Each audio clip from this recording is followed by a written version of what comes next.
जय हिंद फ्रेंड्स, आज आप लोगों का फिर स्वागत है अपने YouTube चैनल में। आज मैं आप लोगों को 21 नंबर क्वेश्चन से कराऊंगा क्लास 10 मॉडल सेट 1 का। ठीक है, इससे पहले मैं 20 नंबर क्वेश्चन तक करा रखा था। अगर आपने वो वीडियो नहीं देखी है तो जल्द से जल्द जाइए और मेरे डिस्क्रिप्शन बॉक्स को चेक कीजिए, वहां पर मैंने वो सारी वीडियो डाल दी है, पहले उसको देखिए। फिर हम लोग आते हैं 21 नंबर क्वेश्चन पे। ठीक है, 21 नंबर क्वेश्चन क्या कहा गया है कि एक ठोस घन जिसका भुजा 14 सेंटीमीटर है, इसमें एक अधिकतम आयतन का एक गोला काटा जाता है, तो गोले का आयतन क्या होगा। देखिए यार, समझना है बात को। इसमें बोला है गोला काट रहा है और गोला का आयतन निकालने बोला, बट गोला का त्रिज्या है हमको मालूम नहीं है। कितना भयानक क्वेश्चन, आप थोड़ा सा अंदाजा लगा सकते हैं। हम लोग एक घन बना लेते हैं। ये हम लोग एक घन बना लिए। घन मतलब समझते हैं ना, लूडो गुठी, वही होता है घन जिसका 6 गो फलक होता है। ठीक है, ये हमने एक घन बना लिया। अभी बोल रहा है इसमें से एक अधिकतम गोला काटा जाता था। अब खुद बताइए, अगर अधिकतम गोला काटेगा तो ऐसे नहीं काट सकता है। गोला मतलब चारों तरफ से फूला हुआ, समझ में आ रही बात। तो अधिकतम गोला कितना काट सकता है, आप खुद बताइए कि इसका भुजा कितना है 14 सेंटीमीटर, तो मतलब इसका आधा कितना होगा 7 सेंटीमीटर। तो मतलब गोला की त्रिज्या आधा ही ना होता है। एक ये जो गोला काटेगा तो ये गोला पूरा फलक सटना चाहिए, फलक अधिकतम, समझ में आ रही बात। तो जब फलक सटेगा मतलब इसका त्रिज्या कितना होगा 7 सेंटीमीटर। अब देखिए इसका क्या निकालना बोला, गोला का आयतन क्या होगा, वो भी लगभग में निकालने बोला। किसमें, लगभग में। चलिए हम लोग निकालते हैं। गोला का आयतन का फॉर्मूला होता है 4/3 पाई आर क्यूब। ठीक है, 4/3 पाई आर क्यूब। अब हम लोग इसका सॉल्यूशन करते हैं। 4/3 पाई का वैल्यू हो जाएगा 22/7, आर का वैल्यू 3 बार मतलब 7 गुना 7 गुना 7। यहाँ 7 और 7 कटा। ठीक है, 22 चलेगा, गुना करेंगे तो 88 गुना 7 7 49 और बटे क्या बचा 3। अब 88 और 49 को हम साइड में गुना कर लेते हैं।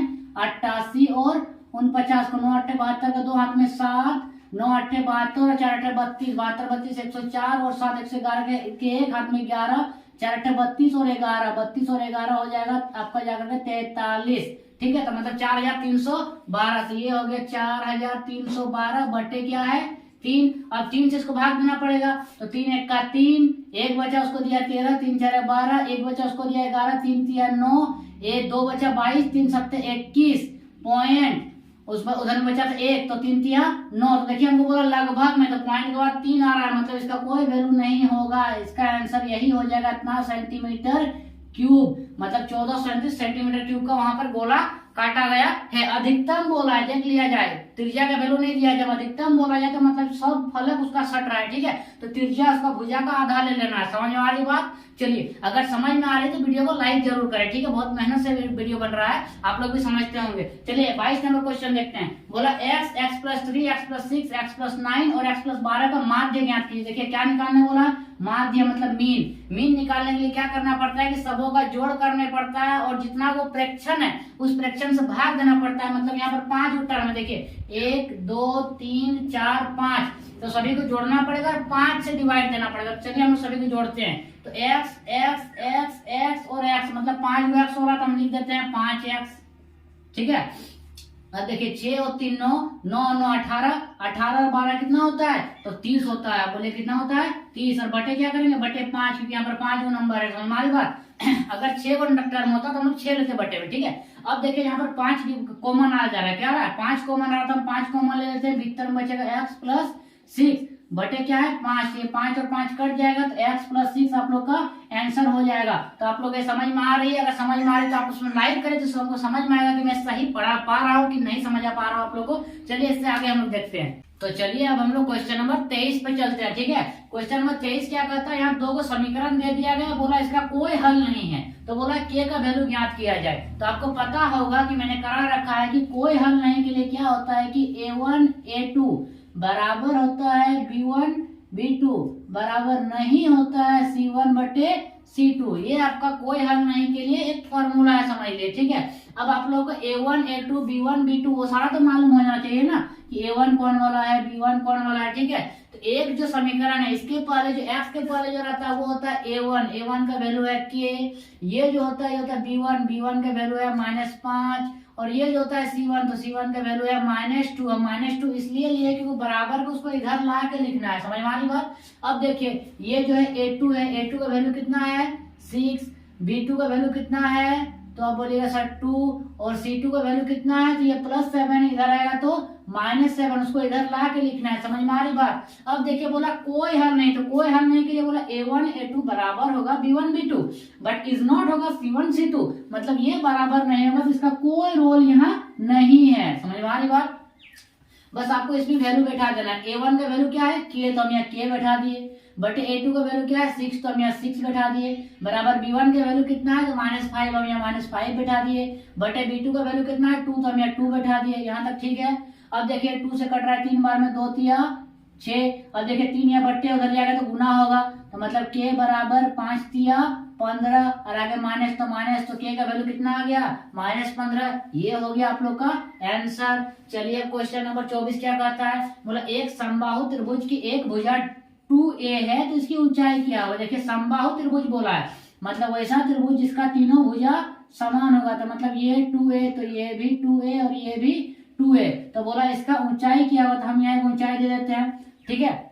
अब एक बात याद रखिएगा, जब भी समबाहु त्रिभुज में कोई ऊंचाई बनाया जाए तो वो हमेशा समकोण त्रिभुज अंतरित करती है। कितना समकोण, मतलब बीच में 90 डिग्री कोण बनाती है। जब 90 डिग्री बनाती है तो ये भुजा को 2 भागों में बराबर बराबर काटती है, मतलब ये 1a और ये 1a, तो 2a होगा। ठीक है।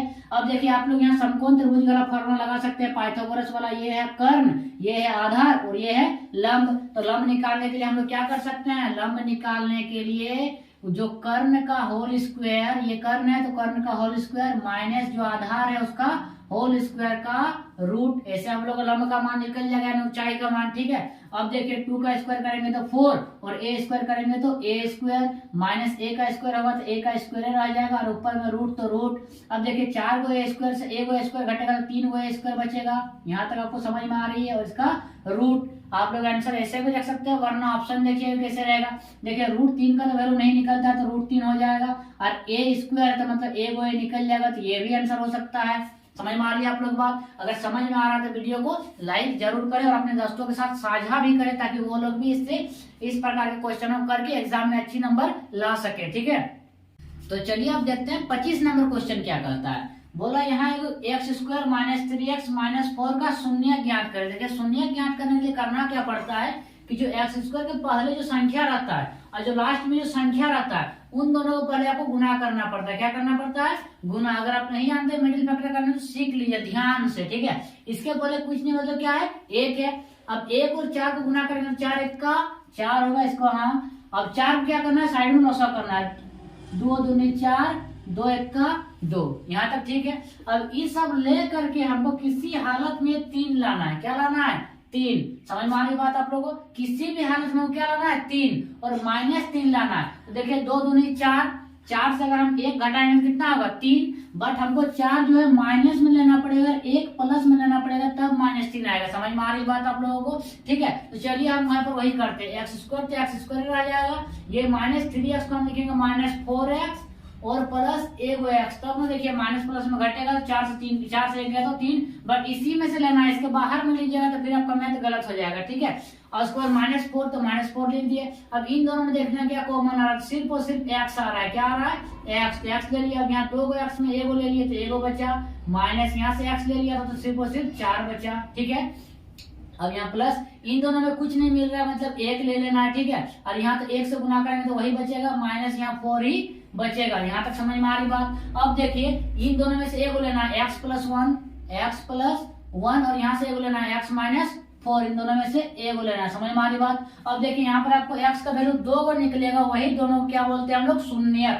यानी x का वैल्यू 2 को निकल रहा है, क्या निकल रहा है, वो +1 अगर उधर जाएगा तो -1 निकाल देना है, और -4 अगर उधर जाएगा तो 4 निकाल देना। माने ये दो का आंसर है -1, 4। ये दोनों x का वैल्यू है। आपको समझ में आ रहा है तो जरूर कमेंट बताएगा, हाँ सर समझ में आ रहा है, दिलचस्पी लग रहा है। ठीक है। हम लोग देखते हैं 26 नंबर। बोला एक AP है 2, 6, 10, 14 ये जाते रहा। बोला कौन सा पद 82 होगा, मतलब पदों की संख्या निकालने बोला है, मतलब आपको n का वैल्यू निकालने बोल रहा है। समझ में आ रहा है, कौन सा पद मतलब n निकालने बोल रहा है। जबकि लास्ट पद दे दिया गया 82, मतलब आपका an का वैल्यू दे दिया गया कितना, 82 है। ठीक है। जो पहले रहता है उसको A1 बोलते हैं। क्या बोलते हैं, A1, यानी A1 का वैल्यू कितना है 2 है, ठीक है। अब देखिए ये जो रहता है वो A2 बोलते हैं। अब इसका बीच का अंतर निकालना, इसके बीच का अंतर की कितना करके बढ़ रहा है, कितना करके बढ़ रहा है, तो बोलिएगा सर 4 करके बढ़ रहा है, यानी बीच का अंतर को बोलते हैं डिफरेंस। तो डी का वैल्यू कितना हो गया 4, समझ में आ रही बात। और लास्ट का वैल्यू का मान कितना दिया है 82, मतलब ए एन का वैल्यू कितना है 82। अब आपने एक फॉर्मूला पढ़ा होगा कि ए एन का फॉर्मूला क्या होता है, ए प्लस एन माइनस 1 गुना डी, इसी का वैल्यू कितना है 82। समझ में आ रहा है बात आप लोगों को, ठीक है।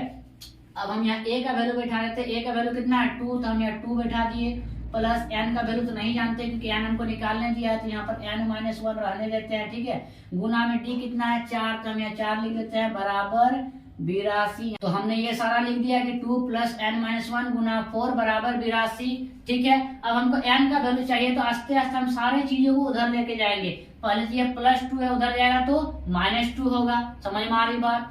और ये गुना 4 उधर जाएगा तो भागा 4 होगा, मतलब इधर में सिर्फ और सिर्फ n माइनस 1 बचेगा, उधर में 82 माइनस 2 बटे क्या हो जाएगा 4, ठीक है यहाँ तक। अब देखिए 80 से अगर 82 से 2 घटा तो 80 बचा, और ये 4 से भाग देंगे कितना बार में घटेगा 20 बार में, और ये -1 अगर उधर जाएगा तो +1, यानी n का वैल्यू कितना निकला 21, मतलब 21वां पद ऐसा होगा इस एपी में जिसका वैल्यू कितना आएगा 82, ठीक है। चलिए हम लोग आते हैं क्वेश्चन नंबर 27 में। क्वेश्चन नंबर 27 कहा गया है कोई वो वृत्त है जिसका क्षेत्रफल है 38.5, तो बोला उस वृत्त की त्रिज्या ज्ञात कीजिए। देखिए ये सब तो आप लोग देख के आंसर बता सकते हैं, बस आपका दिमागी कैलकुलेशन थोड़ा अच्छा होना चाहिए। देखिए क्षेत्रफल दिया हुआ है, क्या दिया हुआ है, क्षेत्रफल दिया हुआ है कितना 38.5, तो आपको क्या निकालना है त्रिज्या। तो हम लिख सकते हैं कि पाई आर स्क्वायर बराबर है, इसका वैल्यू इतना है, पाई आर स्क्वायर बराबर इतना, ठीक है। अब देखिए पाई का वैल्यू कितना होता है 22/7, आर स्क्वायर का वैल्यू नहीं जानते हैं, बराबर 38.5, ठीक है। अब यहाँ से अगर हम पॉइंट हटाएंगे तो यहाँ 10 आएगा, बोलिए हाँ सर, ठीक है। अब देखिए यहाँ से 11 से 1 कट रहा है, 11 दूनी 22, 11 से 1 कटेगा, 11 किया 33, 11 पचे 55, 35 बार में, ठीक है।